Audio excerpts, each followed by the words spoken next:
The terms Valar and Eldar aren't frequently heard in the Rings of Power, but understanding who and what they are is crucial for grasping J.R.R.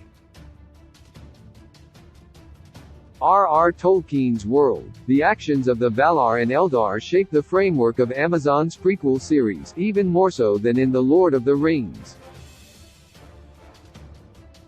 While they aren't as easy to define as men and dwarves, Middle-earth wouldn't be what it is without them. The origins of the Valar are deep in Tolkien's legendarium, which hasn't received much screen attention until now. However, what's to be discovered in the body of work outside of The Lord of the Rings and The Hobbit is incredibly illuminating. This material, the Silmarillion and the histories of Middle-earth, is what the Rings of Power is mining to tell the story of the Second Age of Middle-earth. What happens in the Second Age is shaped by the actions of the Valar, and the tragedies that befall them, before and during the First Age. Their creation, their entrance into the world, their first fights against Morgoth, and their adoption of the Elves, the Second Age makes little sense without it. What remains to be seen is just how much of their story is told in the Rings of Power. Here is the history of the Valar and the Eldar explained. The Valar explained in the Rings of Power. Understanding the Valar requires looking to a time before the beginning of the world that contains Middle-earth. Eru Ilúvatar, essentially God in Tolkien's legendarium, birthed spirits that were reflections of his own thoughts. These spirits were known as the Ainur and are thought of as Eris children. But one of the Ainur was more powerful than the rest. Melkor, soon to be known as Morgoth, was a reflection of all of Eris' thoughts, while the rest of the Ainur were reflections of a single thought. Eru and the Ainur sang the universe, known as Ea, into being. Each of the Ainur contributed their own themes to the great song. Even Melkor contributed his discordant notes, which Eru himself, in that time before time, rose up to oppose. Eventually, the song was finished and a complete world, with a complete history, was born. Eru allowed the Ainur to look out from the void and see the world they had helped him make. That is when they saw what Eru himself had made in that world, elves and men, known as the children of Ilúvatar. The Ainur expressed a desire to be part of that world, known as Arda, and Eru granted them that desire. Upon entrance into Arda, they became known as Valar. As recounted in Ainulindale, the music of the Ainur, the first part of J.R.R. Tolkien's Silmarillion, how the Valar shaped Middle-earth. Its races. 14 of the Ainur entered the world they had helped create. It was the role of these Ainur, now known as Valar, to shape Arda and the creatures who inhabited it. But they were unable to shape it undisturbed as, almost from the beginning, Melkor sought to disrupt their work. Manwë, the leader of the Valar, initially summoned other spirits to help him defeat Melkor, forcing the latter to retreat to distant regions of Ea. That accomplished, the Valar created two great lamps which stood at either end of Arda and illuminated the world. For a time, Arda prospered and its flora and fauna flourished, but Melkor returned and destroyed the lamps. The Valar retreated to the continent of Aman in the far west of Middle-earth and created the city of Valinor. There they crafted the two trees which were the light of their new home. Elsewhere in Arda, Melkor was biding his time and growing in darkness and power. He eventually stumbled on the newly awakened race of elves, one group of the children of Ilúvatar, and promptly began preying on them and corrupting them.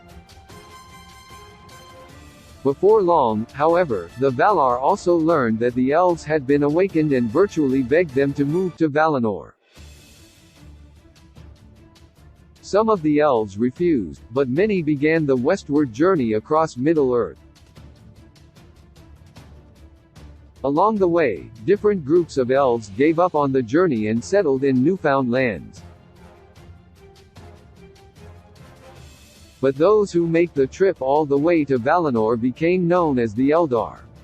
Elves. The Eldar explained, while all elves are children of Iluvatar, not all elves are the same.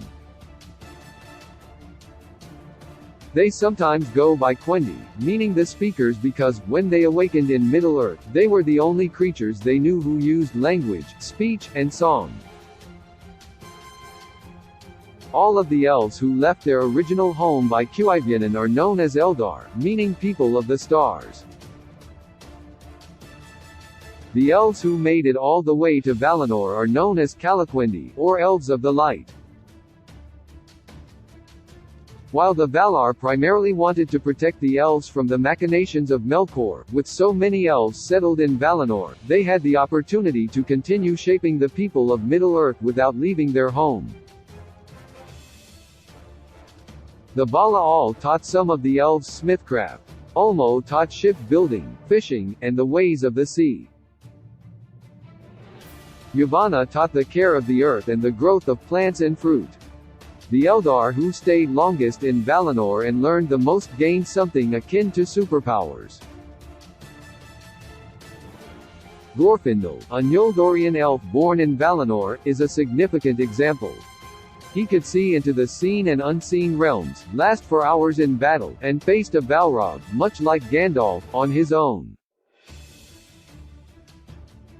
Both he and the Balrog died, but Manwë re-embodied Glorfindel and gave him powers almost equal to that of a Maiar. In the Lord of the Rings novels, his mere appearance would cause Black Riders to flee. How the Valar Eldar factor into the Lord of the Rings franchise. While the Valar are arguably more present in the Rings of Power, their presence is hardly felt in the Lord of the Rings franchise. What's seen instead are the nearly as powerful Maiar. The Maiar are spirits created by Eru Iluvatar to assist the Valar as they shaped Arda. Eonwë was the chief of the Maiar and servant of Manwë, king of the Valar. Other Maiar included Arion and Tilion, who moved the sun and moon across the sky. The most recognizable servants of the Valar are, of course, the Astari Maiar, who were sent to Middle-earth to aid and guide men, elves, and dwarves in the fight against Sauron. Often referred to as wizards, Gandalf, Radagast, and Saruman have made on-screen appearances in the Lord of the Rings and the Hobbit franchises. As seen with Saruman, not all Maiar are good. However, Balrogs are Maiar corrupted by Morgoth.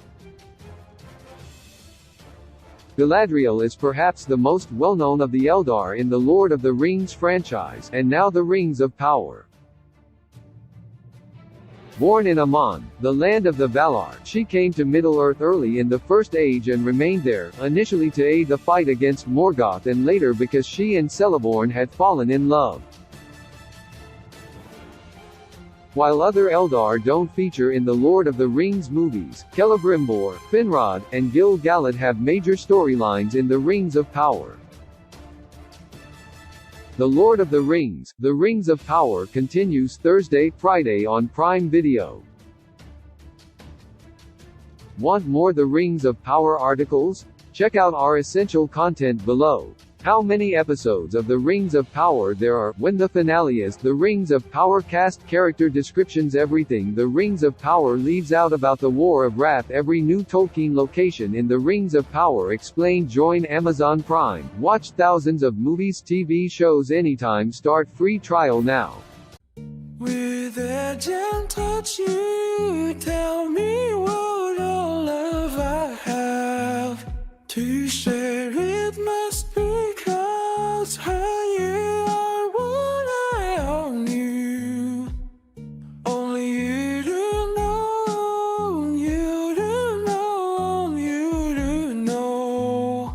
Only you do know the courage. Still moving, still sad for the what went wrong. Have sat there low out of the wind, what if you could bring them down if